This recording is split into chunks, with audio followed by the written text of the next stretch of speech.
This is Keep On Cooking, a podcast dedicated to plant-based cookbooks, created, produced, and hosted by a cookbook lover for cookbook lovers. This podcast features interviews with the authors themselves, giving you a behind-the-scenes look at the stories behind the recipes. Here to bring you your weekly dose of culinary inspiration. So grab a cookbook and keep on cooking.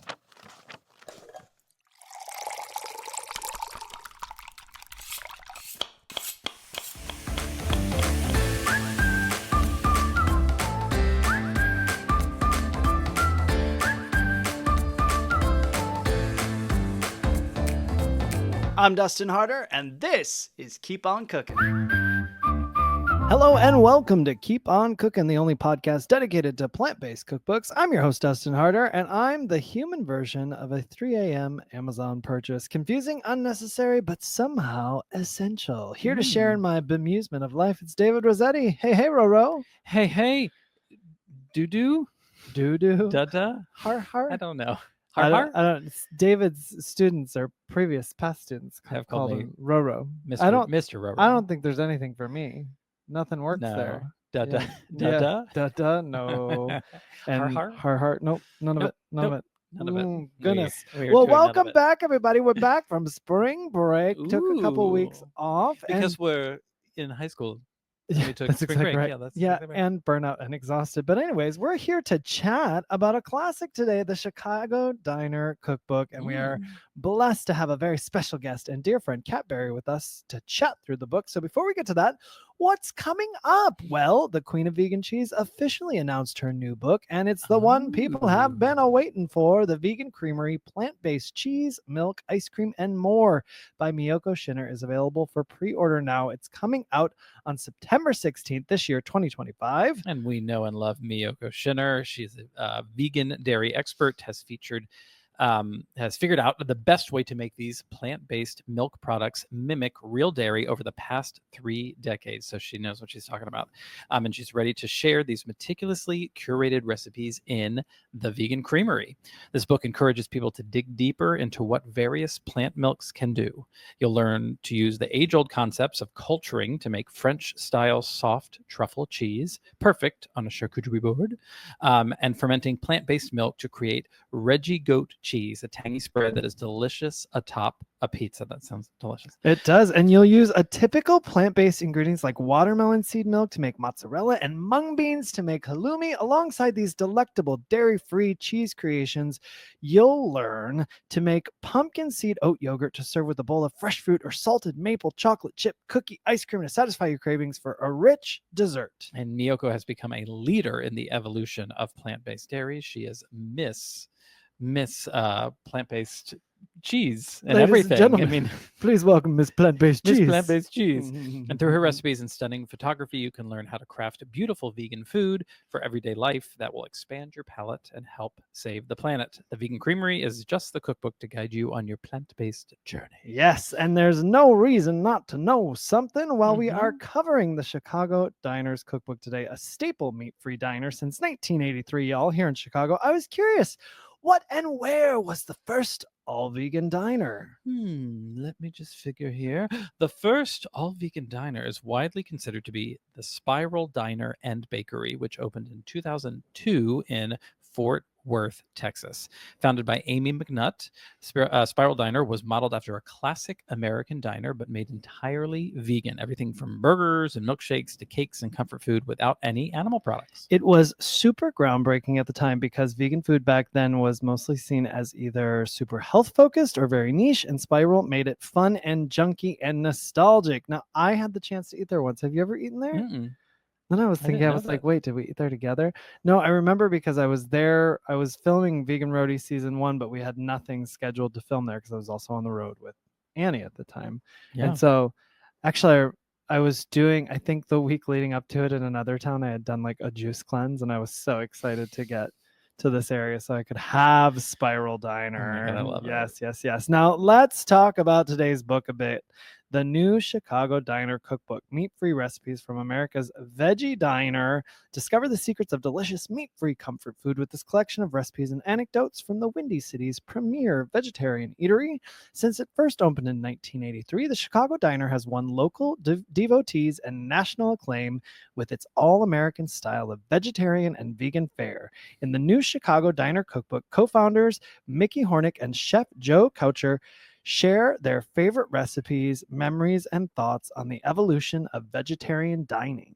Now, predating the exponential growth of veggie-friendly restaurants in the 1990s and 2000s, the Chicago Diner set an example of how a successful vegetarian restaurant could thrive, even in meat and potato cities like Chicago. Today, the Chicago is a staple of the city's culinary scene, earning a Michelin Guide recommendation and numerous awards. The Chicago Diner, that is. You said today the Chicago is a staple. Oh, so sorry. And The also, Chicago Diner. Chicago Diner and Chicago is a Chicago staple. is a Yeah, staple. so you're That crushing is it. correct. Yes. And we are so lucky to have our dear friend and co-author of the Chicago Diner, Kat Berry, with me to chat through the book. Kat Berry is an amazing award-winning Chicago realtor with 20 years of experience specializing in the listing and marketing of unique properties in the city's trendiest neighborhoods. Kat has been featured in Chicago Magazine, is a two-time nominee for the Chicago Reader's Best of Chicago Awards for Best Real Estate Agent, and served as a local real estate expert on HGTV's House Hunters and 2 seasons of My House is Worth What?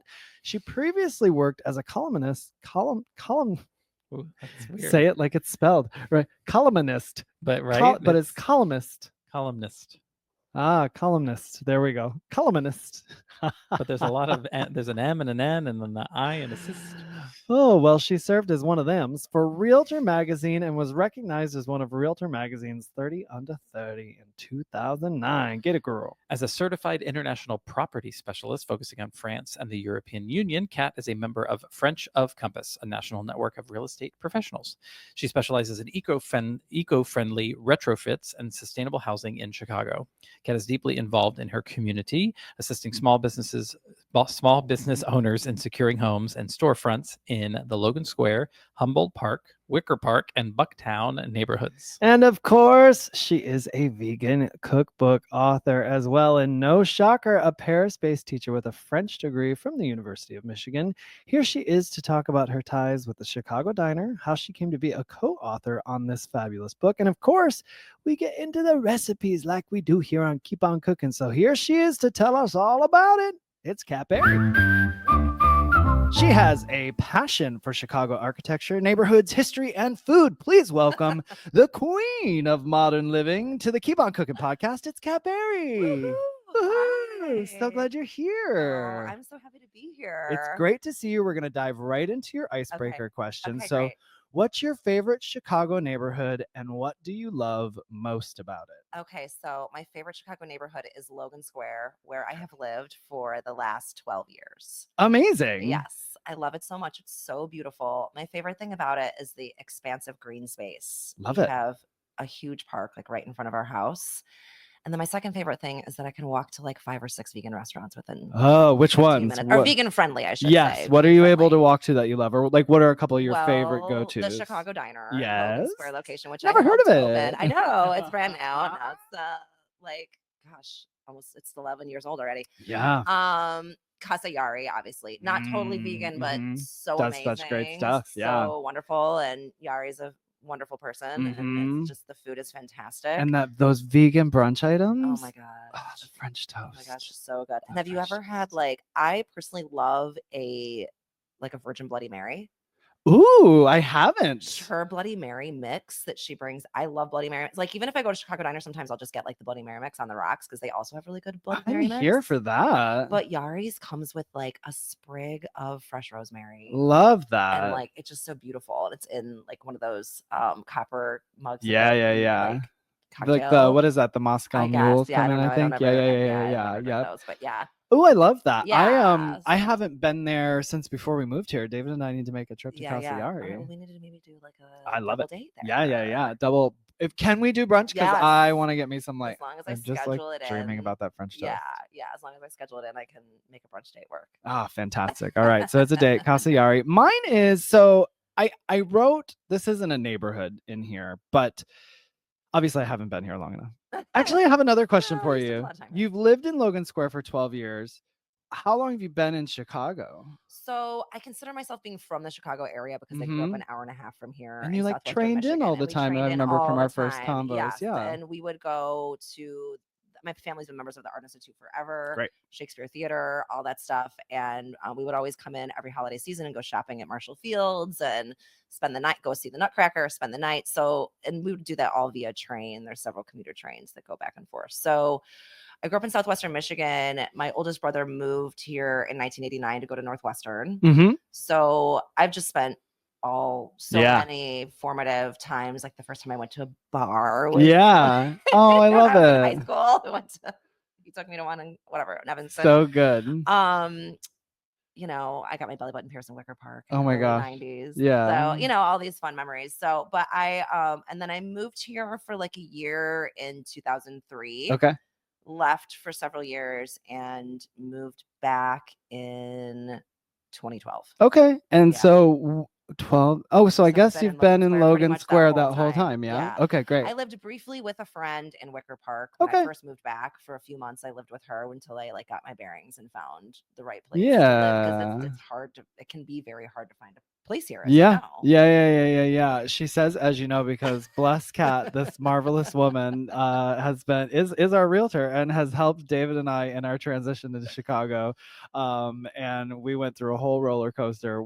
For the last, we've been here 6 months, but the year leading up to that, you know, it was like this neighborhood, that neighborhood. Let's look at this. Let's do. You know, it was wild. It's hard to hone in, and it's also hard to find the right place for the budget. Yeah. And like you were in a similar situation where you had owned a home for several years before, renting here for while you're figuring out where you want to be. And same with me. Like when I first moved back here, I rented an apartment.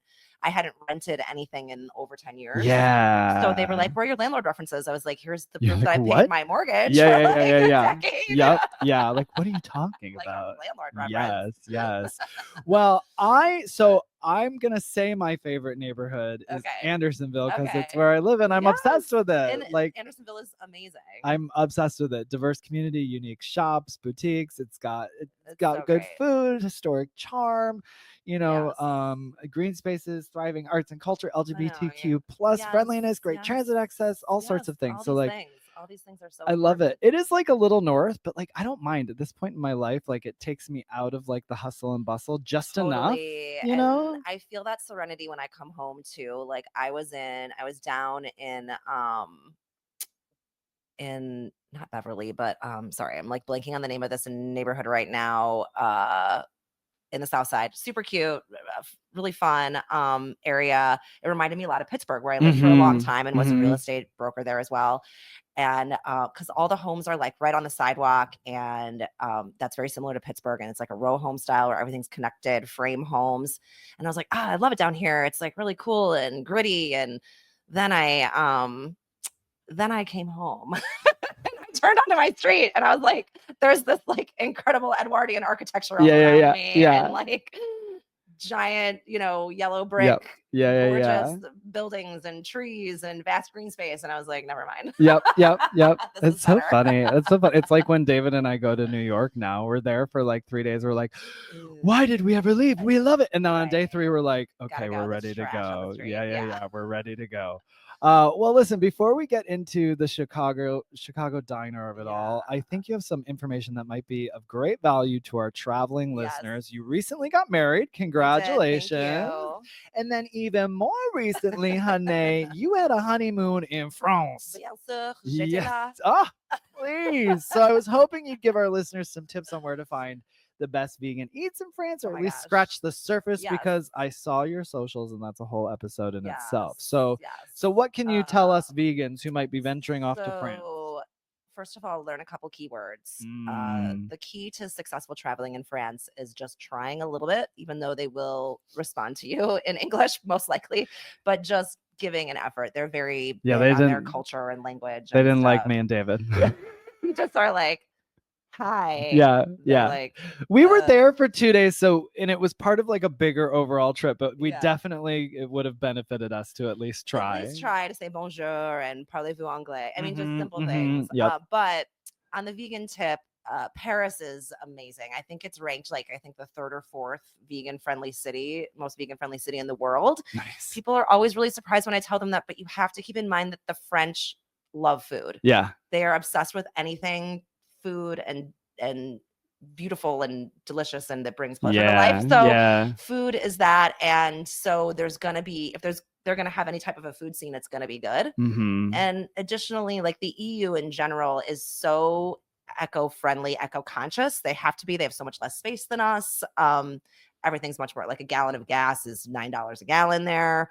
So they're just a lot more like conscious of the environment. So there's a lot more vegan friendly things, like so easy to find organic things there. So Paris was so easy. I mean, Paris, we had a list of like 12 restaurants we wanted to go to, and we didn't make them all. Of course. And some of them were ones we wanted to go back to from last time we were there. But after that, we took a road trip. And once you get into like smaller towns and things like that, it is more challenging, especially because less people speak English. I'm a fluent French speaker, so we had a really easy time of it. But Happy Cow is a wonderful resource. Truly. I don't use it as much as my husband is big on Happy Cow. I stopped using it for a while because I felt like it wasn't that updated, but it was like our savior, especially we were in a really small town called Orange, which is in like the south of France. And I don't know what the population is, probably like 8,000 people. It's not as small. It's a small city. And it was easy. There were like 3 restaurants that had a vegan option. Great. And so we had this really lovely pizza, beautiful salad. Yeah. Okay. And we found the place because it was rated on Happy Cow. So when they did that pizza, did they use vegan cheese or no cheese? This was a no cheese. I love no cheese. I love a no cheese pizza too. Like, love it. Yeah. But and the olives there are so beautiful. We were in Provence, so like the olives are all local, and like artichokes. They love artichokes. So like all of this stuff. I mean, we had mushrooms, and it's fall is like a big harvest for mushrooms. So that's good timing for you. Good job. So the mushrooms were everywhere, and it was also chestnut season. So wow. We had this a couple of the places they have for breakfast. It's called beurre de châtaigne, which is it's like it would be similar to peanut butter, but it's just like chestnuts and sugar basically. And it is amazing. So you mix that with some jam on bread, like the local, everything's like so local and like freshly made. And that sounds so amazing. Like, what else do you need for breakfast? Yeah, truly, truly. Oh, all that sounds so heavenly. It was amazing. And I don't eat tons of bread here because like the wheat just like really like wrecks it just makes me feel so like bloated. Sure. And, but heavy, for whatever reason in France and most other places that I've traveled, I think I have to say it's probably the non-GMO. Yeah. It's like no totally doubt. fine. So we eat tons of baguettes vegan. Those 2 days that David and I were there, I swear to you, I saw, and I was like, is that really happening in front of me? I saw a person wearing a beret, with a baguette popping out of a tote, walking along the street. No, and I was like, am I like, I was blinking. I was like, is this like a hallucination? What's happening? I was like, this is not just some made up thing. No, you have to have a baguette with you. And what you can, it's the only, like, my husband, Mike, he was laughing because like he's been to France a few times with me, but I lived there before and I've spent, a ton of time there. So he was just like, so they won't walk around drinking a coffee, but they'll just chomp on the bread. Just chomp on that bread, giant babe. Sandwich. And I'm like, yeah, what's wrong with that? That's fine. That's so good. I would not, this is a big one, but I think I'd trade my coffee for bread. Oh yeah. I know you don't drink coffee, so like I drink a decaf coffee. You drink a decaf coffee. Yeah. I would trade my coffee for bread 110%. Yeah. Oh yeah. No problem. Yeah. Not even thinking twice about it. The done coffee and done. is for sitting around and observing and like watching people on the sidewalk. Yeah. Oh, so good. Well, that's great. So those were some good tips. The other thing is like if you're traveling around in France, like we did a road trip for part of our trip. It's really nice to like, they have a lot of little organic grocery stores and in those it's super easy to find vegan products. There were so many interesting types of tofu that we found. Like one had fresh peas in it. Wow. Yeah. There was like an herb, like in the block of tofu, in the block of like a smoked like tofu fume. They call it smoked tofu. And inside it had green peas. Clever. I know. And it was fantastic. Yeah. So we found that there's a lot of like vegan charcuterie and stuff. So like one night we just made, obviously we had baguettes. Yep. So we just made little like sandwiches in our hotel room. Oh, and so good. Because you have to keep in mind in France, restaurants are always closed on Mondays. Paris and Lyon, like bigger cities, maybe not as much, but like restaurants are typically closed on Mondays and Yeah. sometimes Tuesday as well. Sure. So Okay. to kind of plan. All around right. that, but it was amazing. I love it. Well, there you go. Some tips and tricks on navigating France when you're there next, my vegan bebes. And we're going to get into your relationship with Chicago Diner. But before we do that, one more thing. Can you please tell everyone about Modern Living with Kat? Yes. So Modern Living is my real estate and lifestyle brand. It's the name of my real estate team. I'm a realtor with Compass here in Chicago, specializing in the city of Chicago. And I do mostly residential, but also some mixed use spaces, which is like storefront and then apartments, whatnot above. So we're based in the Bucktown neighborhood. And then Modern Living is not only my real estate team, but like I said, it's my lifestyle brand as well. So I put out a newsletter every quarter that's about natural living. It always has vegan recipes. It has great vegan recipes. I can attest. It always has tips on little things like how to compost if you live in an urban, like in an apartment. Nice. How to do little like everyday changes to your living space so that they're more eco-friendly or more, efficient, energy efficient, and just little things like how, for example, like buying reusable napkins cuts down on your waste and things like that. So that's what the newsletter is about. And that's my Modern Living with Kat newsletter. And now I'm launching it into a YouTube show as well, which is going to get really kicked off in 2025. Love that. So, well, how can people sign up for that newsletter to make sure they see that when it comes out on YouTube and also start getting these great tips from you? You can go to my Instagram page at Katberry1, KATBARRY1.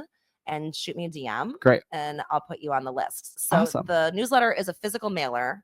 I know that that's kind of like old fashioned, old school. No, I love it. Like I love getting mail that's not. Well, but I've gotten digital ones from you. Digital ones too. Is it the same as the physical one? No, the physical one's a little bit different. Okay. Yeah. I need to get on the list for the physical one. Yeah, I think you're on the list. I might be on there, but maybe you're on the list, but I haven't. I got to get my new address. Yeah. And I'll have to send. Yeah, you'll get the January, the winter one. Okay. All right.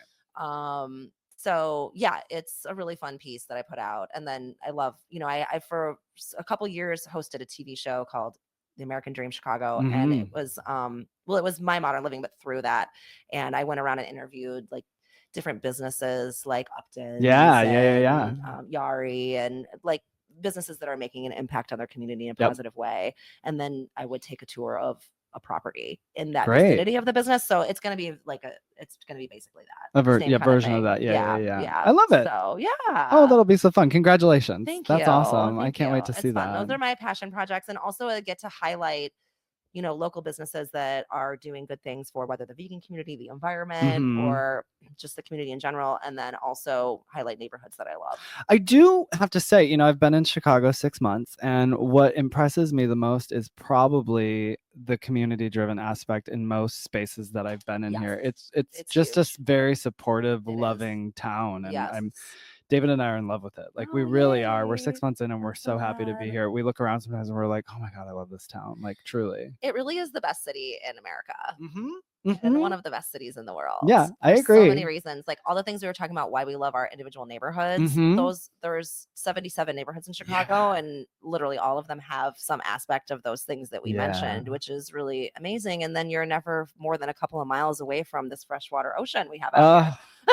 But Plus, don't tell anyone, but we do actually have the best weather. At least we will. Yeah. Better. And that beach, that is one of the reasons. David's from Florida originally, so when I kept calling it a beach and we were visiting, he's like, it's a lake. And I was like, David, it is a beach. And this summer I was like, how you feeling about that lake comment now? He's like, this is amazing. I was like, I know, the water is clear, the sun is going, the sand is here. Sometimes there's some waves even. I'm like, we are in it. It is no a thing. jellyfish. Yes, exactly. It's more safe than a typical ocean, basically. So I'm here for it. Well, great. We are here today to talk about the Chicago Diner Cookbook, my friends. 40 years after opening, the Chicago Diner remains the Windy City's premier vegetarian eatery, now boasting 2 locations, and a dedicated national fan base. In honor of the 30th anniversary, 11 years ago in 2013, the diner released a cookbook that reflects a wealth of innovative recipes, vegetarian and vegan dining sensibilities, and anecdotes from the kitchen of this award-winning foodie favorite, predating the exponential growth of the veggie-friendly dining in 1990s and 2000s. The Chicago Diner set an example of how a successful vegetarian restaurant could thrive even in a meat and potatoes city like Chicago, earning a Michelin Guide recommendation and numerous local and national accolades along the way. And Kat, you had a hand in writing this cookbook. Yes. So what is your relationship with the Chicago Diner, and Mhm. how did the opportunity come about for you to co-author this cookbook? Those are fantastic questions. So Thank you.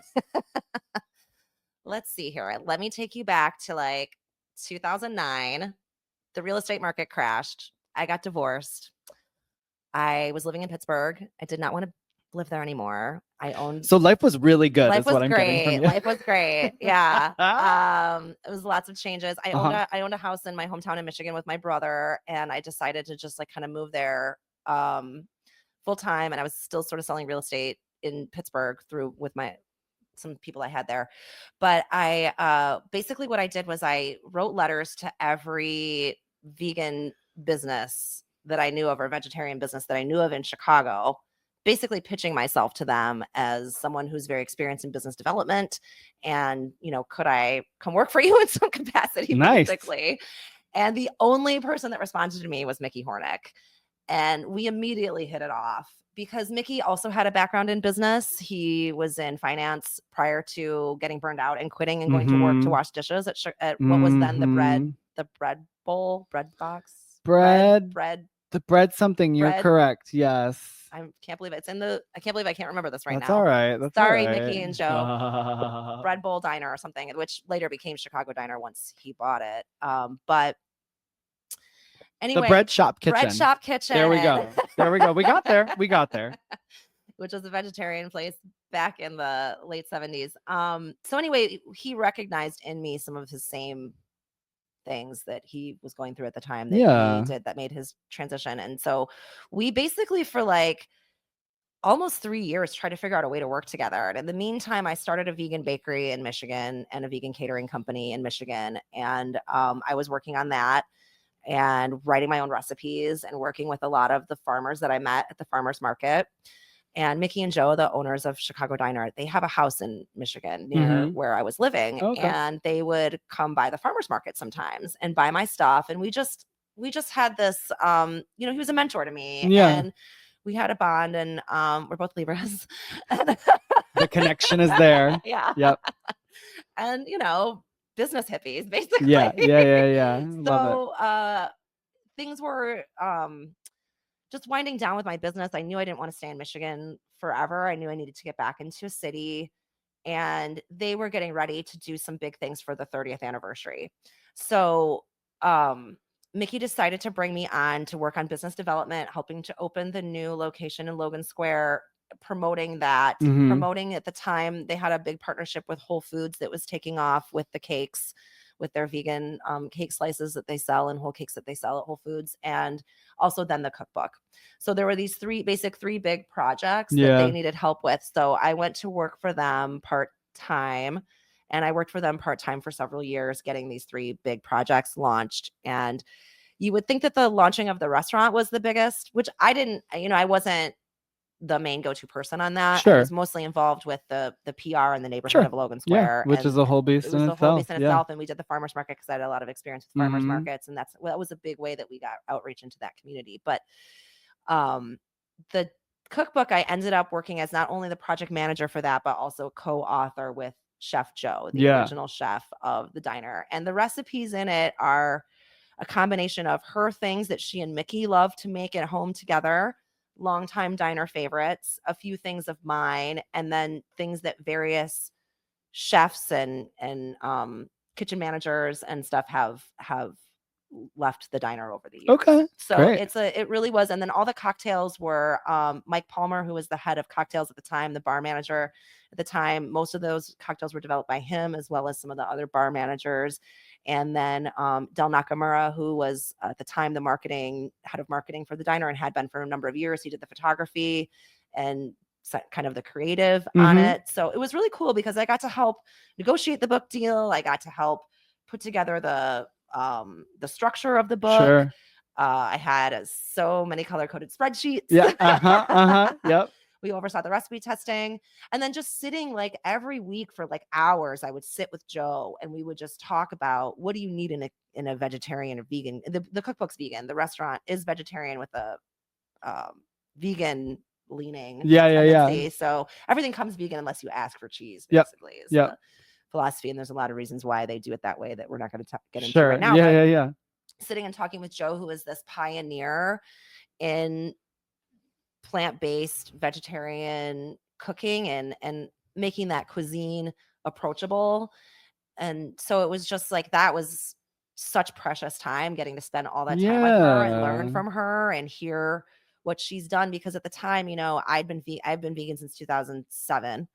And so I was only like 4 or 5 years, into it at Yeah. that point. And I wasn't a trained chef Sure. before that. I love to cook. I grew up in a household with food is our love language for sure. Mhm. My mom and my grandma was a home ec teacher. My mom was Oh, nice. amazing cook. Still to this day cooks and bakes like everything from scratch. But so it was always important to me, but it was really, sitting and learning from her Yeah. and talking with her was a really incredible experience. So I Yeah. learned a lot Oh, that's in that awesome. time. And I took basically just like wrote down everything that she said. Yep. Yeah. And then translated that into like the introductions and stuff for the sections. So What a great opportunity It was to amazing. use the skills that you have. Like, you're Yeah. bringing strong skills to the table, and then you're getting the opportunity to Yeah. like learn about things you Yeah. already love Yeah. and just to Yeah. like expand your skill set in it. Exactly. That's great. Exactly. It was super fun. And it was really interesting too, because like from my catering business, I had really learned how to scale recipes up and down, which Mhm. when you're Which is taking a thing. it's a thing. And it's not like you can't just divide Y'all, by it's hard. It's so hard. Math. It's mathing. It's math, but it's also logic. Yes. Like you can't, it's sort of like kind of what I do with pricing in my real estate listings. It's like, it's art and science, right? It's Yep. like you have to do the math, but then you also have to look at like, does it really make sense to only put 1 clove of garlic in this? No, I probably need like 3 Yep. or 4, Yep. even though if I just divide it by 12 or 20, or I mean, Mhm. these restaurant scale recipe, you all, is to serve like 50 people. Yeah, at least. At At least. Yeah. So you have to really, I mean, obviously, you know that you've been working so much on Yeah. this, and Yeah. like, so scaling that down is, yeah, it takes a lot And of work. I'd say the scaling down is harder than harder. scaling up. I agree. Because you're really trying to figure out some serious math in Yeah, that. and you And want like it- them very minute things Exactly. too. Yeah. Exactly. And like, is this gonna? You want it to taste the same at Yep. home Yeah, as yeah, it yeah. tastes in the restaurant, which it's never gonna do, by the way. No, because You're- it's not being made by someone who makes it every day in a Right, restaurant and makes it right, delicious. You're right, making it by yourself at right. home, like And we maybe have- one time. Exactly. And we have to keep some secrets. Come Yeah, on. I mean, hello. That's always the thing about these restaurant books. There's the veg cookbook from Philadelphia. Uh-huh. He does not have the rutabaga fondue in there, and There's a reason. I've had him on the podcast. Him and his wife Kate, Rich Landau and Kate Jacoby. They're actually coming back on. That's their newest book right there on top of that stack. Nice. But they're. Every time I'm like, do you maybe just want to like email me that recipe, please? I want it so No. bad. He never says no, but he just kind of is like, oh yeah, sure. And then like it never comes. I know someone asked me. I have this like lentil dip recipe, and someone asked me for it, and I was just like, sure, I'll send it to you. Yep, yeah. And I'm like, I'm oh, never but sending it. I want that rutabaga recipe. And then I've tried to. There's lots of things I have successfully, like I go out and I eat, and I'm like, well, I'm gonna make that at home. Yeah, same. And I'll successfully recreate it, but that rutabaga fondue for some There's reason. just some that you don't, because you don't I know what the can't get secret there. ingredient. Yeah. It's something random like Yep. sherry vinegar or something. Yep. Like, and I also, like I've eaten at Veg maybe 4 or 5 times. So it's not like I'm going and having this rutabaga fondue. I have it every time I'm there. right. But like I'm not having it on a monthly basis where I'm like, oh, maybe it's that. I'll go home and try that Right, this time. yeah. It's like every few years I stop into Veg when I'm around there and Yeah, like I and have you, it. like, And I'm try to like, piece it together. oh yeah, I'll Mhm. beg him again when he's on the podcast next. Now I know you touched on this and we don't need to get in the weeds about it at all, but I just Okay. want to repeat it again for everyone because it was a question of mine. Often you see vegetarian and vegan diner for Right. Chicago Diner. Right. And I think I just want to reiterate exactly what you said. It is essentially a vegan diner. It is vegan leaning. Everything on the menu is presented Everything's as vegan. Yeah. it's if someone requests to add like Yes, cheese, like, essentially. exactly. Like if you go there and you place an order, they will ask you if you want vegan or dairy cheese, but Okay. it comes automatically with vegan cheese. Okay. And it's been that way there for a long, long time. Since Yeah. well before I was involved. But like all the baked goods, everything's vegan. Everything, all the baked Yeah, goods are vegan. that's what I Yeah, thought. all the Yeah. baked goods are vegan. And there's no meat. There's no No meat in the meat. plate. No, Yep. no. Meat So free it's since really just 1983. That's yeah. Yep. Yep. Dumb question, but I'm No, just it's you okay. know I'm You have, like no, putting you it gotta, out there. we have to dumb things down. Yep. I'm like, all well, the time. especially for me, babe. Hello, please. We've known each other long enough now. I'm a simple guy. Well, I asked this of all my guests, and then we'll get into the book. What was the first vegan cookbook you ever owned, or that you remember you owned and cooked Well, like the most out of? So the first vegetarian, I'm going to Sure. take it back to That- the 90s. Okay, 'cause do I've it, been please. vegetarian off and on since the 90s. My mom bought the Moosewood cookbook in like 1994. I've heard of this. I need You to don't get have it. it? Oh my God, you need to get it. I mean, need it's to old get it. school. I It's know, old but school. listen. It's like what Mickey Hornick would call old school hippie veg. It's and that's why what I it asked is. this question because, and this is maybe the second or third time somebody has said that, so I need to get that book. It's iconic. Definitely get it. I mean, it's tons of butter and stuff, but you can obviously sub that out. Yeah, Like, come on, it's earth balance. easy. Yeah, exactly. Earth balance it on out. And then again, you know what to sub for different things. Sure. But it's a classic. And so my oldest brother went vegetarian sometime in the early 90s. I read The Jungle when I was like 13 or 12. So I've been vegetarian off and on. That would have been like 93, 94. So we have always had like a staple of vegetarian cooking in our household. So that was the first really influential cookbook. All right, well, let's dive into the Chicago Yes. Diner Cookbook, meat-free recipes from America's Veggie Diner. It opens with a foreword giving the history of the diner, which we covered for you, David and I, in the opening of this episode for you here. And then we get into an introduction including pantry staples, in which Chef Joe says the modern-day spoiled chef wants everything. All you need is salt, pepper, a cutting board, and a good knife, lemons, and parsley. I'm on board with Chef Joe. 100%. Yes. Let's keep it simple, chef. So the book then gets into ingredients for success like plant-based milks, herbs and spices, vinegars, canned goods, baking essentials, meat analogs, and produce. And when we get to the recipes, the first section is vegan proteins and fillings featuring the goods like herb citrus tofu, hickory marinated tempeh, diner seitan, including variations for bacon, Italian style, and corned beef marinated seitan. That's for that good Reuben. We'll get to it. Blackened tofu ricotta, and marinated portobello mushrooms. So I have my eye on the corned beef marinated seitan to make that Reuben. Oh, you should. I'm never inclined to go towards the Reuben, so that says something. But is there one in this section for you that you like the most? Hickory marinated tempeh. Tell me this more. This is a staple for us. So I love tempeh. I love tempeh too. It's so good for you. It's such a nice. We eat so much tofu. I love tofu. It's like my favorite thing. Same. But this is a nice break from tofu. Yep. And the hickory smoky flavor gives you that umami. Yep. You know that everyone always talking about. The umami. What is that? Our fifth sensory? What do we call it now? Yeah. But we love it, and I actually make it a lot as crumbles. It's shown here as strips, but I actually make it a lot as crumbles, and you can also do this with walnuts. Great, which is fantastic. And the walnut filling is awesome for like a stuffing for your stuffed squash at Thanksgiving, or like you can toss it in pasta. But I do the crumbles because I think the crumbles are more like reminiscent of like quote unquote meat. Again, I never really liked meat. I've not eaten meat really since the 90s. But you like having a hearty protein. You like a hearty protein, and we use it a ton. And you can throw it on a salad. You can use it to stuff lettuce leaves. You can do a million things with it. So it's just a good thing to have around. I love it. I also like making things like this to like have in the fridge, so you can sort of have your own like, I don't know, sweet greens bar in the fridge, and you can put it on top of like whatever. Literally our meal planning is like we'll make like a tempeh, a tofu, some quinoa, some wild rice, and then I chop up parsley. Obviously we always have parsley. Same. Chives or green onions and different lettuces, and that's build your own lunch. I love it. I love it. It's great. Brunch is our next section.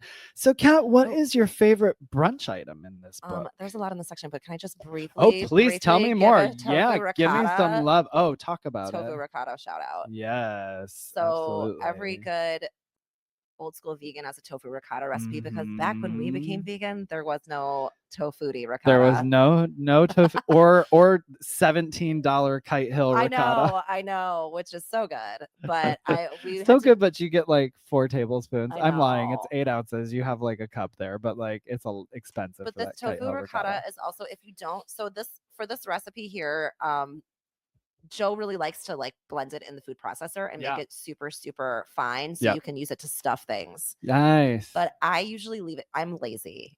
I love to cook. We make like almost everything from scratch in our house, but like in the laziest way possible. Great. So like, I hate to admit it, but I do buy shredded onion or shredded carrots. Great. Who's got time for that? I don't have a problem with that at all. I support it. We support every kitchen hack on this podcast. And like garlic, like we were talking about garlic last week. Bless. She was like, make sure you buy chopped garlic. I'm like, girl, I've got a jar in my fridge. Come on now. I'm not gonna peel all that garlic. Listen, Kat was a little sick and I sent her the recipe for my immunity broth. Amazing. And save the day. There's 15 cloves of garlic in it. And I'm just like taking spoonfuls of the chopped. Well, I was garlic. talking to your husband at the Halloween party that you were not able to attend because you were not feeling well. And I was like, tell her I'm so sorry. I meant to tell her peeled garlic. And then I talked to her. She's like, oh no, I got it. I'm I good. haven't voluntarily peeled a clove of garlic in like 15 years. Perfect. I did put you through it peeling ginger and turmeric though. Yes, that I did. That I did. There's no way around that, unfortunately. But the tofu ricotta, so I keep that. This is another one that I keep as like a salad. And you can actually make an eggy version if you use black salt. Oh yeah. Yeah. For So sure. this is something else I keep around. And if you use kale instead of spinach, it holds up really well. It's a good one to take with you traveling. Nice. And you're saying you don't whip it then. You basically crumble it up into like a great. I think that one of the best cooking tools are your clean hands. Absolutely. So I just get in there. I have a tofu feta in my first book, and it's sort of along those. I'm remembering now that I did cut it into cubes, but later on when I was making it, I just crumble it because I'm like, it's like feta, just crumble it. So good. Yeah. Like the cubes. So one of the amazing tofus we had in France was like an herbed, like a feta style herb tofu. It was so good. We just ate it like cheese. Yeah. We just ate it like absolutely. big chunks of it. Oh, that's so yummy. So in brunch. Back to brunch. Yes. So, tofu scramble. I mean, who doesn't love a good tofu scramble? You cannot go wrong with tofu scramble. And this one is interesting too because it's like the way I learned it was like a Isa recipe where it was just like veggies and just anything you had left over. Yep. This is pretty much just tofu. Yeah. So it's like focusing on the tofu and then you can pair it and you can use it with other things. Yeah. So that one is really, really good. So it leaves it like open to you to like make what you want to make. I just did one where I created it for PCRM for hospital use, and I just made a plain scramble, and then I was like, add in the stuff you want to add in. And the other it's thing, like a scramble. It is like a scramble. What do you want in it? And it's much more this way. It's much more approachable for people who aren't used to eating vegetarian or vegan food. Sure. So like, whereas like, I was telling you, my family is very veg forward for the most part. I mean, my dad is, a Midwestern. Sure. Man, yeah.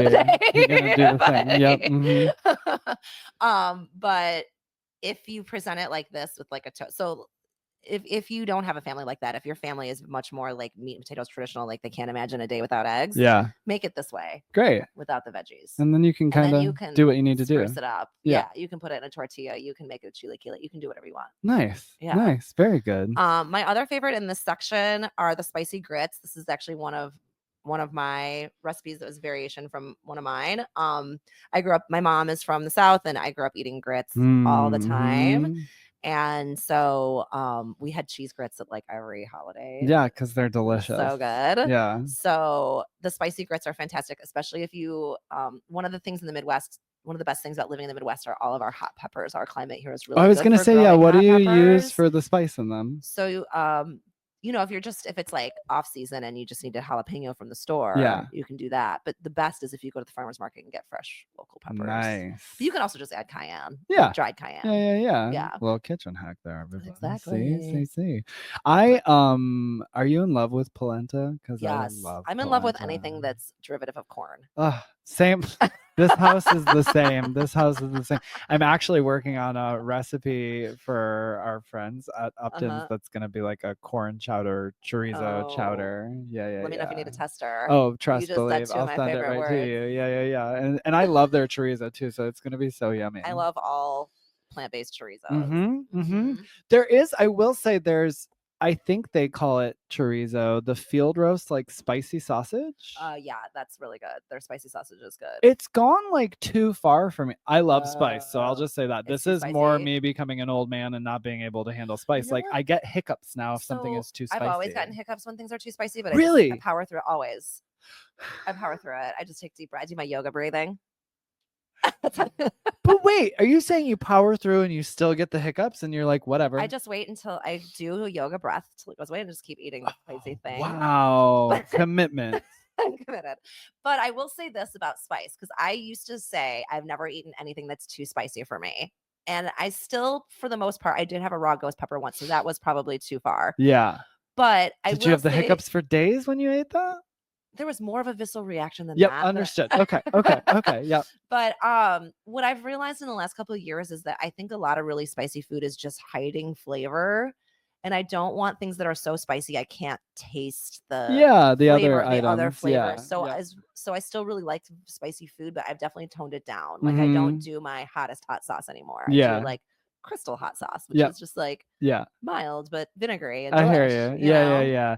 So, Yeah, it's interesting. I love when a recipe calls for like a dash of hot sauce because I'm like, oh, I see what you're doing there. You're just Yeah. giving us a little like Little- pop. Like you're little, not yeah. gonna, and I like it because then we're enhancing other flavors and we're kind of Totally. bringing everything together. And I have Yeah. to do spice on the side because my husband is not a Sure. spice person. Sure. Does he like mushrooms? He loves mushrooms. Okay. Do you like mushrooms? Love. Okay. Yeah.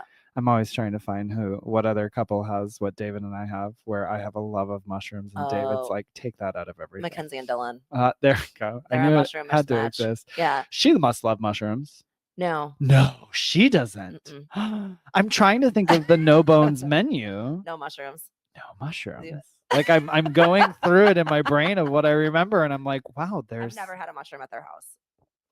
Yeah, I've never had a mushroom of anything she's cooked. I never thought about this. Wow, that's why I've never met a chef that doesn't like mushrooms. I know, because like especially a vegan chef. That's like they were saying in the French podcast I was listening to yesterday. They're an éponge. They're a sponge. They absorb everything. Wow. I have the happy pair coming on the podcast later today, and there's like a whole section on mushrooms, like caring for mushrooms in their book and cooking mushrooms. And there's That's so many amazing. dishes with mushrooms in it. It's wild. Yeah, they're making desserts out of it in France now. Oh my, did you have any?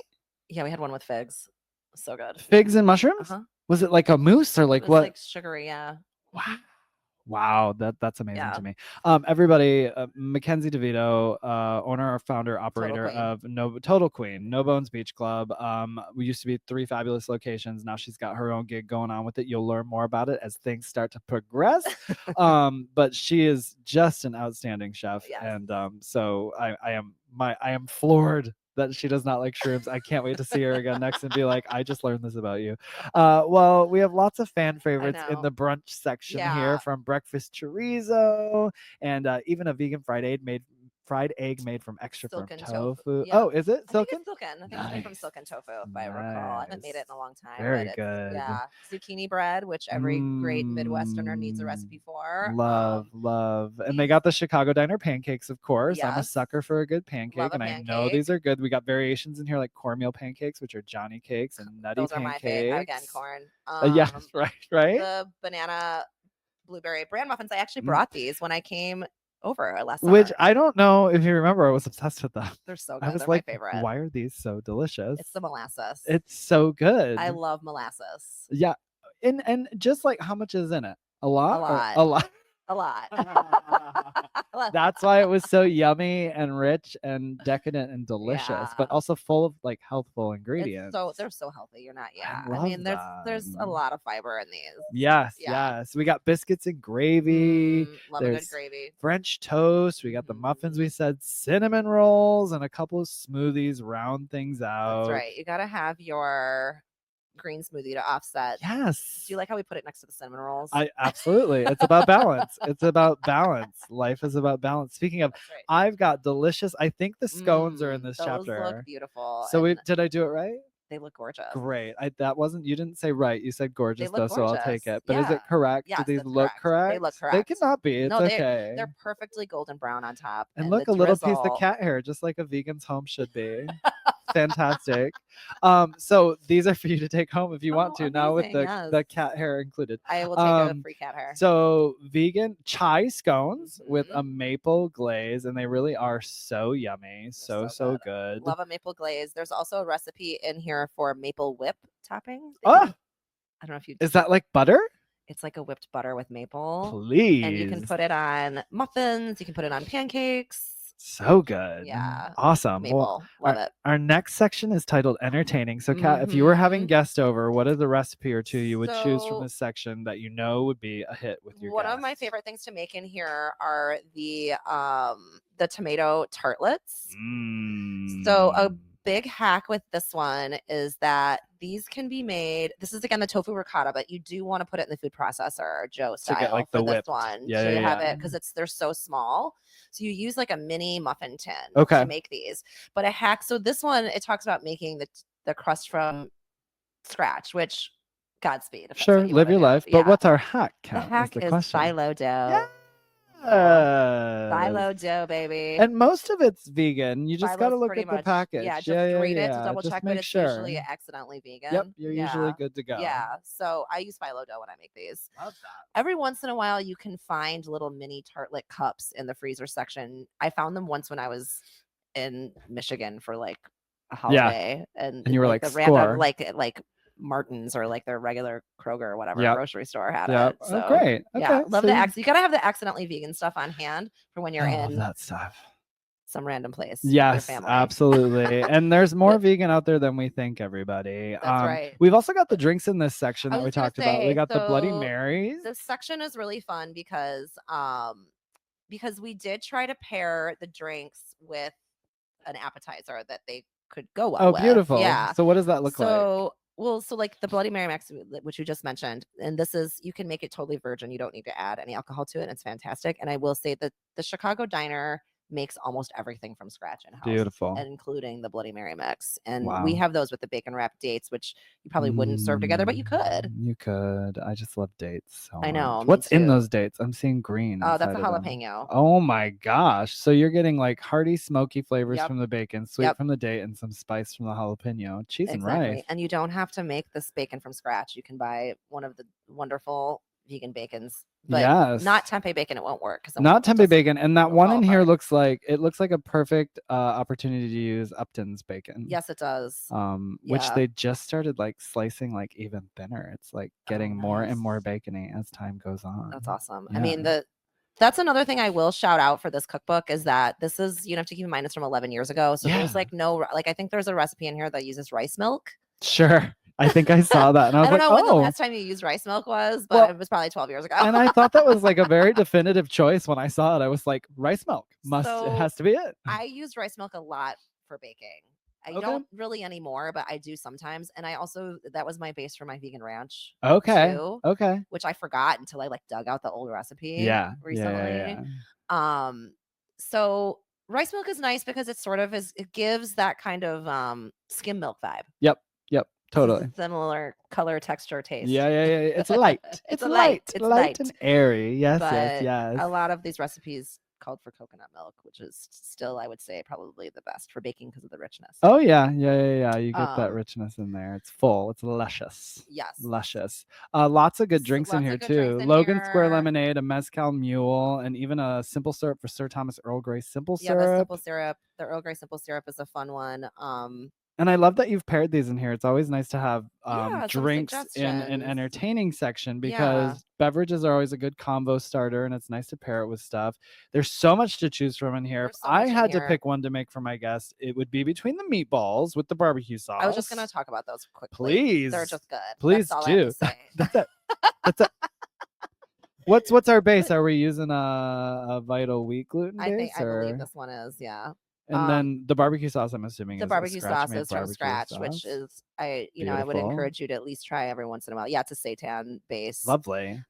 You could probably also, again, just for time, you could use the Impossible ones. Okay. Yeah.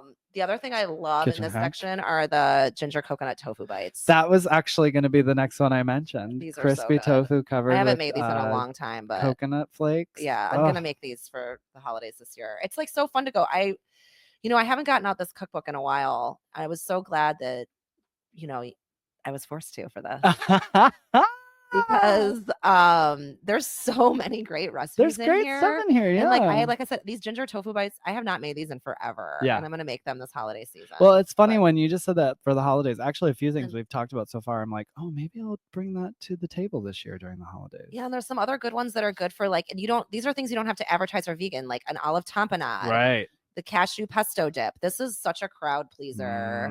It's so good. And this is another thing, you can actually use this as a filling for pasta too. Oh, it's great. So it's so good. And then the pita chips are so easy to make.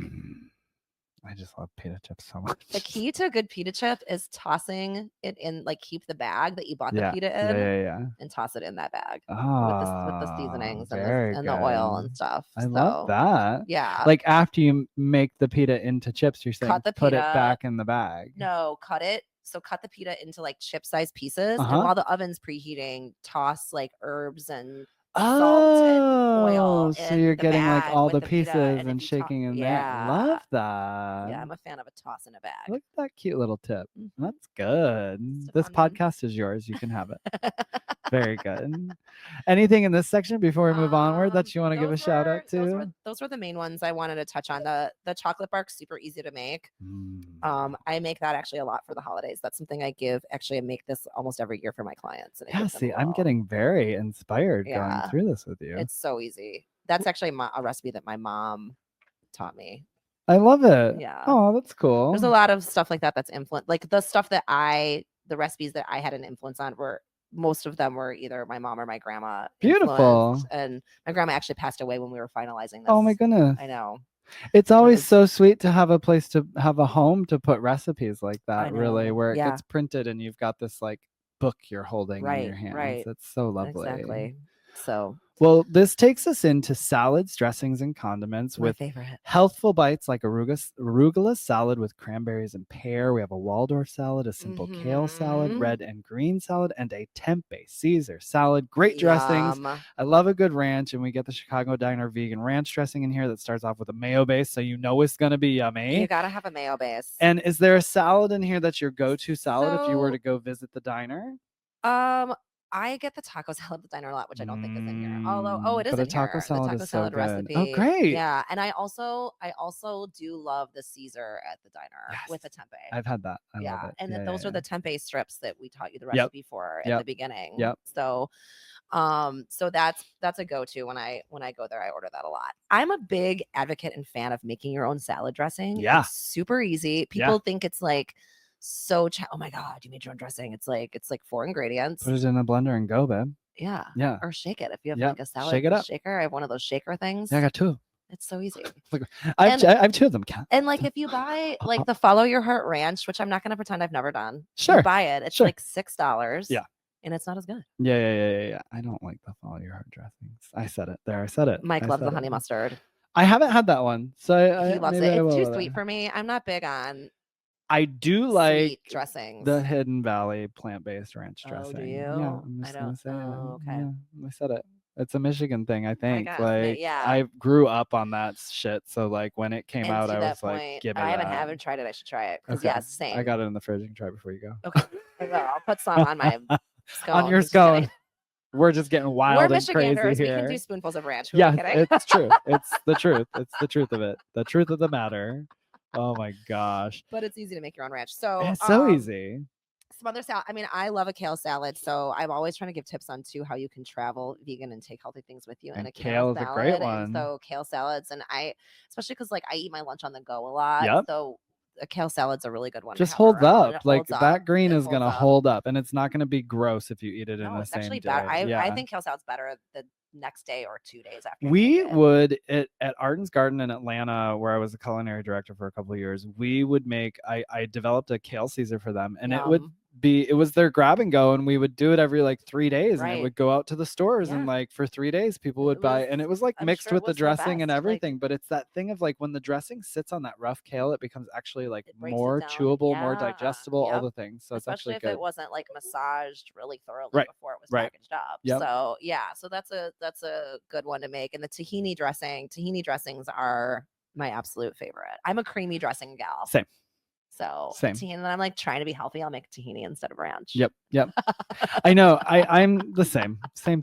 We're vibing on that for So sure. tahini dressing. The one thing to keep in mind when you're making tahini dressing though is that it does get thicker Yes. the longer it sits in the fridge. So Yep. add a little extra water. Love me a good like tahini goddess dressing. Like so good.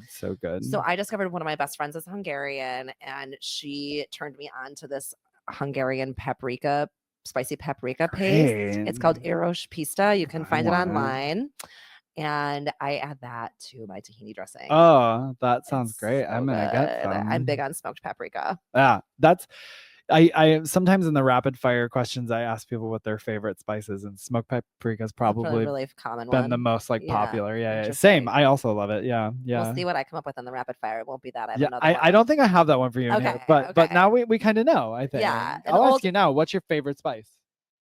Parsley. I mean, parsley's an herb, I guess. It's That's not all really right a though. spice. But if Yeah. you're thinking, yeah. Cumin. Yeah. Okay. I think I'd probably use cumin more than anything. No, but if we're talking about a blend, Old Bay. Girl, yeah. Do you know what I did recently? I put Old Bay on popcorn. You're welcome. Brilliant. Thank you. Brilliant. I did, and it's like a little bit. Sometimes I get a little heavy-handed with it. With nooch too. Oh, but that's genius. That should be done. Yeah, on the popcorn, you're saying nooch and Old Bay. Yes, please. Okay, so yeah, that's how I've been making my grits recently. Oh, nooch, Old Bay, lots of. I made grits this morning. I should have put Old Bay in it. Now you know. Yeah, now I know. The more you know. The more you know. The popcorn I just did like a little sprinkle, and you get just like little pops of the salty goodness in there. It's so good. Oh my goodness, I digress. For condiments, we get great stuff in here like tomatillo salsa, sweet and sour lemon chutney, raw pumpkin seed mayonnaise, chimichurri sauce, and even a scratch-made. Say it with me, everybody. Worcestershire sauce. That one. Do you have a favorite condiment at the Chicago Diner? English is a weird language. English is weird. Like something you would order, like an extra side of. Give me an extra side of sauce or something. I always get an extra side of ranch there, no matter what I'm ordering. Yeah. There we go. Again, I'm a Michigan girl at heart. That's why I'm saying you can absolutely try this Hidden Valley Ranch before you leave the house today. I do not want to live a life without ranch. I don't either. What would be the point?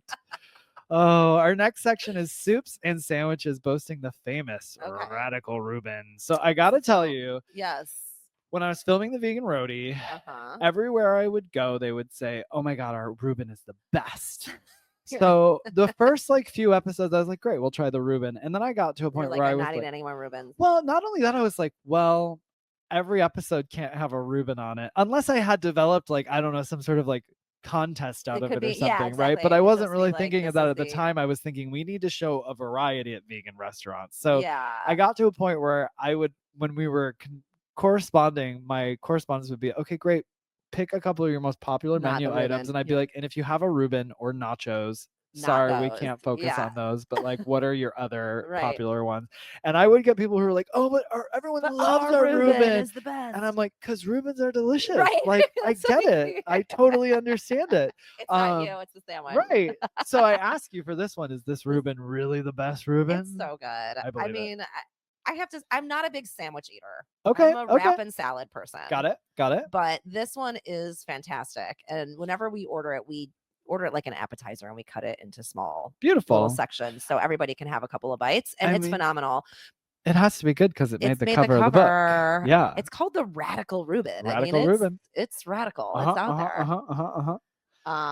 Okay. But it's a great sandwich. I will go and eat it one day. Definitely give it a try. But it's funny that you say that because do you know Kristen LaJeunesse from? Yeah. So she said the same thing.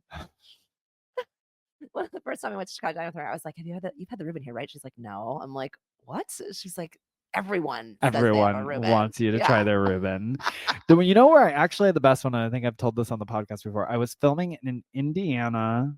In Indianapolis, an episode there, and I had all these different restaurants lined up to go to, and I'm going to them, and then someone's like, well, did you have the Reuben at the hospital? And I was like, what are you talking about? I was like, no, I haven't. And they were like, you should go. They're open from like 11 to 2 in the cafeteria. And I was like, now I do all this work with hospitals. I understand that you can walk in. There's lots of hospital cafeterias that just like serve food to the public, or people go there because they had something and they'll go back and they'll have lunch there or something. I know it's wild. It's wild. I have nothing to say. Yeah, it was because when people were telling me that, I was like, what are you talking about? So then I went and I got it and I was like, am I allowed to come in here right now? Not a patient, not visiting anyone. And I ordered the Reuben, and it was absolutely delicious. So I was like, okay, Okay. I guess. But it was weird to me. I was like, I mean, applauding it, but also at the time, I mean, this was 10 years ago. I was like, why does this hospital That have is a a good. vegan Reuben Well, on the maybe I menu? mean they were obviously ahead of their time. I mean, if only hospitals had healthy food, that's a whole nother Yeah, story. I trust believe. That's my life. I hear you. I know, get it. I I get it. know. Well, listen, we're But we're in we soups digress. and sandwiches, Okay. and we're in soup Soups and season now. So sandwiches. if we were Okay. going to So make I a have to soup tell you about tonight, some of what would a it be? couple of the soups. So there's this curry cauliflower soup. This was developed by a woman named Alyssa who used to work at Chicago Diner. She, I Thank you, believe, Alyssa. runs a cafe in Northwest Indiana now. Okay. This is an excellent. I just love curried And it's cauliflower. still in sometimes general. on the menu there. Nice. Yeah. Okay. Yeah. Great. It's so good. So I would highly recommend this one. I love a potato. So Oh, that spicy potato spicy soup. I hear you potato. on that And for sure. potatoes, it has two things that we both love, potatoes and spice. Yes. Yeah. And I'm not going to get the hiccups from that. I know I won't. No, it's not you will going to be not. that It's not spicy. that spicy. Yeah. The potatoes offset it. For me, really, it's a So- raw. If I eat a raw jalapeno, I'm done for. I know. I take a bite and Okay. suddenly I'm like, I'm gonna get the hiccups. Because some of those aren't even spicy. I know. I think it's the raw factor of It is, something I'm of that sure. spice in Yeah, particular. But yeah. anyway. Okay. Well, now those are my sandwiches favorite. might have put Chicago Diner on the map a bit. So what's a Yes. favorite sandwich from the Chicago Diner? Through the You can tell me anything but the Reuben. No, not the Reuben. The black bean burger, and another burger that the Cajun black bean burger is so good. And the black bean burger is the base for a couple different things there. But another sandwich that actually wasn't on the menu at the time that we wrote this cookbook, but had been an old favorite, was the Buddha's Karma burger, which is Okay. basically like a sweet potato veggie burger. Delicious. It's so good. And once we were working on the cookbook, we briefly put it back on the menu to see, and people loved it so much that it's still on the menu. Love that. Yeah. Oh, I love so that. that was an old one. Buddha was actually the nickname of somebody that worked there like a long Sure. time Yeah, ago. yeah. So anyway, this is a really good, That's really good fun sandwich. way that it had its comeuppance again on the menu. There's a there couple with the things like book. that came back on the menu, but that was the one in particular. But so I would say for burgers, if you're at the diner, get if you like spicy, the Cajun black bean burger. It does have a kick. I'm here for it. But I can handle that. I the can do Buddha's it. Karma burger, my husband and my brother both like. My brother, this is like the only thing he will order there. Really? Well, it's not the only thing, but it's But he definitely loves his it. favorite. Yeah, he yeah, gets yeah, it yeah. 9 times out of 10. It's always a hard thing when you go somewhere when you know you have an item you love, but you're like, I want to like I know. expand myself a I little know. bit. Like Alice and Friends, now that Natalie has turned me on to the ramen there, I'm kind of like, I don't want anything but this ramen when I'm there, even though I know really? there's like lots of things I can enjoy on the menu. I'm not a ramen person. I didn't think I was either, but I love that bowl of ramen. It's just the noodles is so messy. It is. It's a situation to get into. Also, I'm not eating ramen in the summer, y'all. It's not happening. It's bizarre. I can't. I can do like some soup in the summer because I love soup. Mhm. But the ramen is so involved. Like I've made the mistake in my past of having ramen in the summer, and suddenly I'm like sweating over a bowl of ramen. I'm like, I have nobody to blame but myself. Exactly. This was very not smart. We got a po' boy in here with blackened tofu as well. We've also got a tofu fish sandwich with tartar sauce. Okay, We can get into that those doesn't things. sound good, but it's so good. And so this is we were talking about this briefly when I first got here, like the frozen tofu. Have you ever done this where you freeze? Yeah. Okay. And then you've got the texture. But go Yes. ahead, say it for Well, people. when Joe first told me that this is how she makes the sandwich, I was like, girl, that's not gonna work. Right.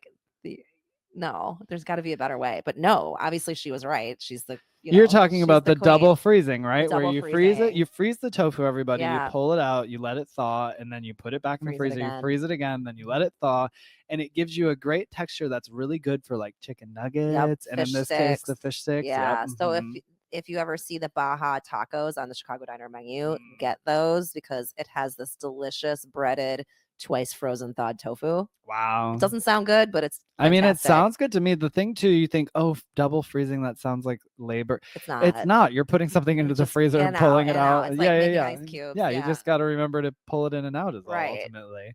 Well, our next section So is that's fun. entrees, and right off the bat, we're hit with this pistachio crusted tofu Mm. with porcini bread pudding. It sounds divine. So good. There's Jamaican jerk kebabs in here, and even moussaka. What is something you might serve to guests of your dinner party from the entrees So chapter? I like well, I love the kebabs. So I would make that. I also am a big fan of making enchiladas for guests. I love it. Me too. So good. So I make these, and there's also What do we have? What's are, in these enchiladas in here? The filling for this one is like black beans, mashed Okay. potatoes, and I mean, this is again an old recipe, so it's I love Dea that, though. or teas. Sure. Which you Sure. can't get teas anymore. You can't get teas anymore. Do they still use it at the diner? Do you know? Yeah. Yeah, of course they do. Yeah, Yeah. I just someone else was on just talking about teas. He was like, well, "You can't get it, everybody, so don't get excited." Don't He get was like, excited. And yeah, that's yeah, also yeah. everyone wants to know what the secret to the Chicago Diner milkshake is. It's their ice cream. The Chicago Foods Yeah. brand ice cream. Yeah. Yeah. That's That's the great. secret. I love it. So Hey, Chicago, how's it going on? that's right. They're for those of you out there, these are the people that make the Dandies marshmallows. Yes. They make a couple other products that they only sell to restaurants. And is it called Chicago Foods? Chicago I don't Vegan know Foods? I think it's Chicago Vegan Foods. Yeah. It was Chicago Soy Dairy back in the day. That's yeah. what it was. Because they've been doing this a long, long time, time. y'all. Yeah. Have you ever They're gone to the wonderful. factory to see the marshmallows? have get made? not. I I haven't. bet it's really like fun. Candyland. I You're like, bet. because it just smells like marshmallows, God, and you're so like, this good. is amazing. And their marshmallows are good. I love it. I love their marshmallows. Yeah. So yes, enchiladas are a great crowd pleaser. Nobody has to know that they're vegan. Kebabs, same thing. I mean, this is a tofu kebab, but you actually, if you're like making this for people that you aren't sure would like tofu, just make vegetables. Great. You don't need to include. I mean, some of the most elevated meals we had in France, there was no tofu. It was just vegetables. Vegetables. Just vegetables. Love that. And look at this beautiful photo. I love it. That's by Dell. Our buddy Dell. You can see what you want to put on them kebabs. There's some tzatziki sauce in there. I just saw. Yeah, tzatziki. Okay, so this moussaka is like, I don't even want to tell you about the nightmare of trying to take this photo. I can't even imagine all the layers and everything. It's hard. Also, it's like a really ugly. Yeah, it's not. How do you get? And that's a great photo of it. Like, how do you get there? You know. It was a day. Yeah. It was a stressful day. Listen, you should see me sometimes in this exact space when I'm like, I'm gonna whip this photo out really quick, and 2 hours later, I'm sweating. I'm a mess. Like, did you put hairspray on it? Yeah. Like, so food photography is really weird. It's and wild. If you've never been on a food photography photo shoot, like we actually hired a freelance like food photographer to come and help. Yep. And she shows up with her like can of Aquanet or whatever, and it's like everything's getting sprayed with hairspray. Yep. And you know, like It's milkshakes or mashed potatoes, like lots of like There's some ins and outs of it. Well, you know? these are fake ice cubes in here. Yep, that makes sense. Yeah, because you're photographing a glass. Yeah. Condensation. Also, the ice cubes are going to start They're gonna melting. melt. You know, there's lots Yeah. of elements you're fighting Lots of against when elements you're you're doing fighting food against. photography. So you had mentioned earlier about polenta, so we have to give a mention to this. Roasted vegetable polenta with red pepper sauce. Yum. Get into So it. good. It looks so good. I love So good. polenta in this style right here because you're giving me a stacked polenta. So you're Yeah. getting a polenta square. It's being stacked with these roasted vegetables. You've got the sauce on the bottom. I love that you can get some height out of it. I agree, and I think this would be great too with a dollop of the cashew ricotta or the tofu ricotta on top. This is probably not going to be a great photo. That's all right. That's all right. I'll post some photos on Instagram too that I'll take right from there, and I'll put this one on there so people can see it. I mean, yeah, I can probably get you the files for these photos if you really love. What is that last? Was that a mac and cheese? This is the pasta carbonara. Ah, great. Everyone loves a pasta. I know, carbonara. and I think this is with the Chicago Diner bacon, but you can use. It says Light Life in here, but I don't even know if they still make that. I don't know either. Light Life is like the one that I pay attention to the least, yet one that you see so much on the shelves. And I'm like, I never recommend it for anyone. Like, no shade, Light Life. It's just we've sort of moved beyond. Yeah. But the Upton's bacon would be great in this. Yep. One other thing I just want to note about this cookbook in general is that we made sure that everything is also in metric.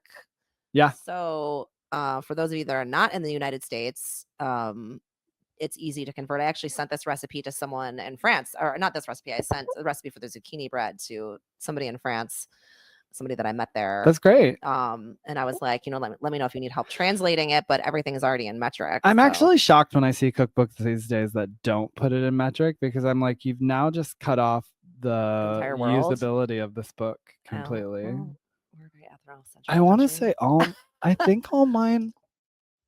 Now I want to know if my first yours one do. has it. Did you have to convert it manually? It I've hard. had to. My first one does not. My first one just has the volume. But my last 3 have the metric. I had to convert the second book I did, and then it was with the same publisher when I did my third book, Oh, so I okay, knew so it going they into it. yeah. So like we kind of all worked on it That's together, you good. know. Yeah. Um, That was this little stuff like that. If you're not like a huge, I mean, you're a very established cookbook author, but like there's a lot of these things that you have to do yourself. People think that oh, books are lucrative. They're not. they're not. I just Um, had a guest on who was like, "Yeah, big money for my book," and I'm like, "Because you have a different book deal than everybody else. Like the right. big book deals are few and far between They're these very few and days." far between. And then like we had to make the index ourselves. Yeah, I've heard of this. I lucked Nightmare, out. I haven't had to do nightmare. that. I had a friend though where her publisher was like, "So, are you ready with the index?" And she was like, "What are you talking about?" Literally the exact Yeah. conversation that we had, and then it took forever. Of course, because who does index all the time? I think she ended up. They said to her, they were like, "Well, you can do it, or we can hire somebody." But of course, if we do that, the money's It going to comes come from that your out of the advance. Like advance. that's what everyone Yeah. might not understand either. Like all of these extra things, like Right. the index, the photography. If you're not doing photography Right. yourself, like that money doesn't come from the publisher. That money comes from the You. author's advance. Yeah. Yep. So we did it ourselves, and it was terrible, but it turned out, I think. So if I you think it did. I had to flip if through you're it for looking something for and a found what I cashew and you needed. miss a spot, that's on me. It's my fault. Listen, you did your best, and I I did my think it's best. more than At a enough. certain point, I was like, okay, I can't. You're do like, this we're anymore. good. We're good. We're going to call Yeah. this good. Well, our next section is vegetables and other side dishes featuring good old standbys like Mexican rice, mashed Right. sweet potatoes, greens, spiced black beans, overnight pickles, spaghetti squash, and Brussels sprouts with garlic and lemon. Kat, the holidays are coming up. I know we've Okay. talked about some We've talked a entertaining lot of things, entertaining but things. sides are always great. Sides are great. For taking to any gathering. What's one or two recipes you Um, might recommend vegans can take to their holiday gathering? Well, from here? everyone in North America needs to eat more greens. So get your flash greens, girl. Get those ready. And you know what I would actually add to this is some miso now. Nice. So if you mix up some white miso and water, Yeah. and you put that on when it's almost done, it'll just add another like depth of flavor Beautiful. to your grain. I'm big on greens. Like whenever I have a dinner party with Mackenzie, she's always like, "You're in charge of the greens." Beautiful. So I have a lot of like slow green recipes, but this one, the flash greens are so easy. Massage your greens really well beforehand. Break down those enzymes, Yep. Make it more digestible. Exactly. Yes, The Mexican rice is a good one. Let me see what else. So we make these spiced black beans a lot. You can make these in the crock pot overnight. Love They're that. so good, and it's easy to have around. Love a set it and forget it. Yes, exactly. Brussels sprouts are something that we have almost every holiday. Everyone likes Brussels sprouts. Whoever did the PR for Brussels sprouts, yeah, they got such a bad rap like when I was a kid. Up, I right? was just gonna say they were like a threat. Like we're gonna have Brussels literally. sprouts. And now in the last like 10, 15 years, it's like they're great. Everyone loves them. We've Let's had make these them. at every Thanksgiving for Yeah. like the last 15 years. I'm gonna be home for Christmas this year at my mom's house, and I usually like lean into making all of the decadent vegan things so I can like wow everyone over. Right. But after that, this year I'm gonna make Let's some go, greens. I'm gonna yeah. make some. I mean, it's gonna have like a balance, but like I'm gonna do some Brussels sprouts. We never had Brussels sprouts at like a family gathering. I'm gonna do it. Do it. It's happening. They're great, It's and they will happening. eat them. And anyway, if they don't like them, they just put gravy on them. It's exactly right.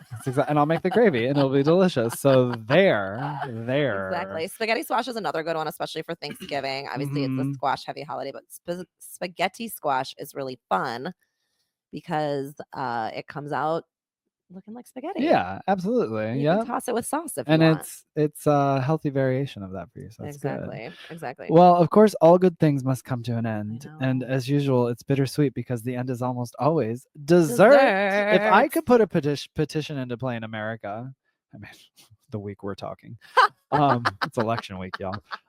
But my petition would be that dessert comes first, actually, from now on. So when I was growing up, you remember how like when we were learning about like the body and stuff, they were like the appendix is an extra organ that we don't know what it's for. Yeah. I was like, it's for dessert. That was like my theory. I'm like, how come these scientists haven't figured out that that's where dessert goes? Well, that's why you always have room for dessert, because of your appendix. I love this. I had my appendix out. I had appendicitis in the 4th grade. And I remember saying to the doctor, what is it for? And she was like, nobody knows. And I would have much rather she said dessert. Because I was like, I remember getting so angry being like, if we don't know what it's for, Why do we and I have it? almost died Right. because it burst, like, why isn't it taken out at birth? Like, why do we have this thing? Too much going on already, I think, at birth. That is true. There's a lot happening there. Could you imagine if they're like, we're just we're gonna gonna have surgery. snag this appendix out real quick too. Right. Well, listen, I love at the beginning of this chapter you talk about the best egg replacers and Oh my fat God. substitutes like Yes. pureed prunes, ripe bananas, bananas silken are tofu, and even the almighty energy egg replacer, Oh, which, it's by so the old way, but still a still thing, works. everybody, still a works. thing. And longtime vegan home cooks and bakers will know this, but if you're new to it, don't snooze on the energy egg replacer. Do not, and I love also it. don't use too much of it because it Right. it fluffs. Yep, it does the trick. It rises big time. Yep, it does the thing. Mhm. Bob's Red Mill also has an egg replacer now, so like there's different Mhm. variations of it. So yeah, and so does Follow Your Heart. They have a powdered egg oh replacer. yeah, I'd forgotten It all smells really about eggy. that. It smells very Well, because eggy. theirs They is meant to use- be like you can bake with it, you can you also can scramble with it. it. I didn't know they even do they still have it? I have some in my cabinet. Okay, yeah. Does it still come in like the egg It comes in carton? an egg carton thing, and then it's like when you open it up, it's powder. Yep. Yeah, I Yeah. remember this. It's a This weird was te- like a big deal like 10 years ago Yeah, when they came yeah, out when with it it. came This out is with it. pre Just Egg and all that. They were Yeah. kind of the I first don't to like remember have a why we variation bought like it. We that. bought it for something specific. I don't remember what. Maybe it was just going to experiment. But you with it, can we make use like it. scrambled eggs with it, We've right? used it for. I'm trying to think. I used it for some kind of savory breakfast thing. I don't remember what I used it for. Maybe when I was making crepes. I'll have to look because I do have like a French crepe recipe that Got you. is in French from my friend's mom, and Okay. I veganized it after we were in France last time, and I wanted to say that's what. No, we used Just Egg, liquid Just Egg. Okay. Yeah. Sorry for this. No, that's Take all you right. down my brain. That's what we're here I don't know what for. I used That's it what we're for, here but for. there's a variety of other things that you. When can I use. was in Amsterdam, there was a vegan store there where I bought I was there with a client as a private chef client. So I was Mhm. cooking all the time, and I bought this it was an egg substitute, and it was powdered, but it was mostly like chickpea flour and stuff. It was that's what the Just Egg good, one but is. like I was kind of like it was when we've already had Just Egg and everything, so I was kind of Right. like, I don't love this, but like it was because it's gummy when you make it. It doesn't, right, you know. right. I'm not a bit. Yeah, chickpea flour I think is very specific. Yes, I like I think a little bit of it little in something like there's these like breading. quiche bites I can make that are good where it's more Mhm. vegetable, but like a little bit Yeah, of chickpea flour. I think you made those when came I over last think summer. I Those were did, fantastic. They're just like little mouth actually. size like I did make quiche those. things. Yeah. Frittata type of thing. Yeah, those are great. Yep. Yeah. Well, back to Anyway, back to desserts. If I dessert. had to pick one from here, I'm going to pick the strawberry rhubarb pie. Of course, there's You cakes, love cookies. rhubarb, yeah. I do. There's cakes, cookies, mousses, and milkshakes. And I usually gravitate towards cake, but I can't resist a strawberry rhubarb combo. So what about you? What's a dessert you would make from here? I love raw desserts, so I am always going to go for the raw cheesecake, even though it's so fattening and I so know, right? expensive. Because it's probably cashews and coconut. and fresh ginger. and Yeah. it's Oh, so good. but so good. So Luscious, good. decadent. So good. I love that. So that is one I would definitely recommend. What else in here? So the molasses sugar cookies are actually what I was making for you Delish. last time. Again, I love Nice. molasses. Yeah, but I had medicine head because I had that bad cold. Yeah. I put too much oil in them and they were a mess. Oh no. I know. Like I can usually make cookies and stuff in my sleep, but And you were like, something's wrong with me. yeah, I was like, I she's can't even not well. think. I'm Not the like, I darling. can't even think. Yeah. I have to give a shout out for key lime pie too. I love all things. I'm a citrus Love it. dessert person. I want to have a lemon tree like in my house. Well, you can't live here. I know. Well, maybe inside. I don't know. I'm gonna figure it out. Yeah, I'm determined. I don't know what they need. I just other than haven't really light. like dove into that, but I'm gonna make it happen somehow. I'm not that I'll good grow with- I'm not good with plants. I'll grow like listen, do you see this menagerie around us here? I don't know how we're doing it, but somehow Like, they're these are surviving. alive. How do you water these? I pull them down, I water them. All this up here, I got to pull everything down and water it. But it's great. We've had a couple that were like on death's doorstep, and I like nursed them back to health. And I'm like, I am doing this. I should send you a picture of what my one looks like. Oh my I gosh. always forget to water them. And Today is a watering day. I need to make it happen because it's been a couple weeks, I think. Yeah. Anyway. But so those are some faves. Fantastic. Yeah. That's desserts, and that's the book, my friends. Kat, when it comes to the new Chicago Diner Cookbook, what is a book brag for you? Something you're most proud of when it comes to this book? Well, I'm just proud of the book in general. And that might be a cheesy answer, but Not at all. I'm proud of the fact that we put this together. I mean, I sat, like I said, with Jo. She had this gigantic binder of notes. I had a binder of notes, and then we had all the Chicago Diner cookbooks, like this thick, all the recipes from the kitchen Yeah. to sort through, and all the we took a poll of the staff at the time and like what their favorites were that they thought should be included. It was just such a big collaborative project because it has Joe's name and my name on it, but every single person that worked at Chicago Diner at the time worked on this. Yeah. And so pulling all that together and doing all that, I'm really proud of the book in general. I think it's a great cookbook, and I still think it's a great cookbook Good. today. I love that. Even though things have evolved in the Sure. vegan world. Sure. That's sort of the cool thing about these cookbooks that are, 10, 15 years old, though. It's like things have evolved, but at the core of it all, Right. the foundation of vegan cooking is still the same. Right. All Right. these products can come out and that's fine, but ultimately people have made vegan food from scratch, and that's where it all started. Exactly, and that's the healthiest way to eat. Totally. I mean, we don't really eat. We buy some cheeses and stuff, Sure. but we try to buy mostly like the nut-based ones. We really try to eat pretty clean, especially Yeah. at home. Yep. Yeah, because then you can actually go out and enjoy yourself no Right. matter like what the Right. situation is. You're like, Right. oh, am I indulging a little bit tonight? Yeah. What's that? Yeah, So exactly. I'll take a liquid teas sauce. yeah, today 'cause exactly. I've been I eating love clean it. at home. But yeah, it's a great book. I'm really proud to have been involved with it in general, and to be involved and linked forever with such a fabulous organization like Chicago Diner. I mean, it's Absolutely. just iconic. That's a Big good honor. book brag. All to be proud of. That's great. Are you ready for your rapid fire round of questions? Yes. All right, here we go. Number Okay. 1. Do you like pineapple on pizza? No. Have you Come on. definitive? No. Have you are you like, if someone does, are you judging No. them? Yes. I'm not big. A fruit should be with fruit. All right. Have you ever gone skydiving? Yes. And do you want to do it again? Absolutely not. I was molested. What? Terrible. Worst experience. What by Like when you the said person skydiving, riding my stomach like tandem? Yeah. Who says that way? Yeah. The person riding Yeah. tandem with you was no good to Yeah. you. Yeah. I'm sorry that Yeah, happened it to was you. awful. Oh my god. I mean, I didn't mean to trigger you with that no, question. it's fine. I just like my stomach like leaped when. Yep. It's fine. Now I'm just like open about it. I used to be like, no, I don't like skydiving. Now I Yeah. just say why. Now you're like some asshole. Yeah. Ugh. Terrible. Okay, not to make Anyway. it light, we'll move on to the next questions. I think I know the Life of answer a woman to in this America. one. So what are you gonna do? Yeah, I mean, bless. Spice level on a level of 1 to 10. 11. Girl. Camping or glamping? Both. I like both, but I just went glamping in France and it was amazing. Love that. Mhm. Do you prefer sweet or over savory? I'm actually more of a savory person. Okay. Chicago place you can recommend for vegan sushi? Oh, Blue Sushi Grill on Lincoln Avenue in Lincoln Park, across from the Kohler Water Spa. Everybody, I'm writing it down because I don't know when this episode will come out, and I want to make sure I can see this. It's so good. Next week. Yeah. I've been meaning to text you that question, but then as I was writing this, I was like, let's just put it out there for the world. It's delicious. And then this next one's very funny. Okay. I know the answer. Do you like Brussels sprouts? I love Brussels sprouts now. Great. And have you ever made homemade pasta? No, I have not. All right. Okay. That could be a fun thing Maybe to do. maybe we'll do it together sometime. I should get that attachment for my KitchenAid. Yeah, I love it. I have it. I don't use it all the time, but when Okay. I do, I'm like so excited that I have one. If like every 6 months, I'll be like, I'm gonna make fresh pasta tonight, and I get really excited I about love it. Mike would love that. Yes. Do you eat breakfast every day? Yes. And do you like karaoke? I like to watch other people do it. Okay. I'm not a singer. I am a backup dancer. Oh, I love this for you. Mhm, Okay. mhm. I will dance to any karaoke song. Okay, I will great. never sing. Okay. All right. Well, you're supporting. That's all that Yes, matters. Yes, I support karaoke. Have you ever anchored overnight?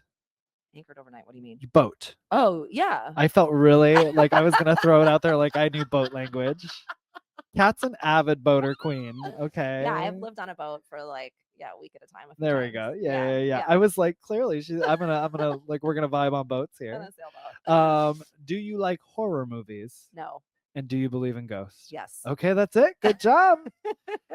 Kat, please tell everyone where they can find you on social media and the internet. Instagram at catberry1, the internet modernlivingwithcat.com. What were the other things? That's That's I pretty think much that's where we it. got you. Yeah. YouTube, Catberry one. Okay. Catberry one, you can find me. Cat with a K, Berry with an A. Yep. I was just gonna say CAT. No, KATBARRY 1. The numeral 1. Correct. There we go. One. And of course, listeners, now you must go buy the new Chicago Diner Cookbook, meat-free recipes from America's Veggie Diner, everywhere books are sold, and keep up with the Chicago Diner on socials at Chicago Diner. And you can visit the website at veggiediner.com. Kat, thank you so much for joining me in the kitchen here where the magic is made.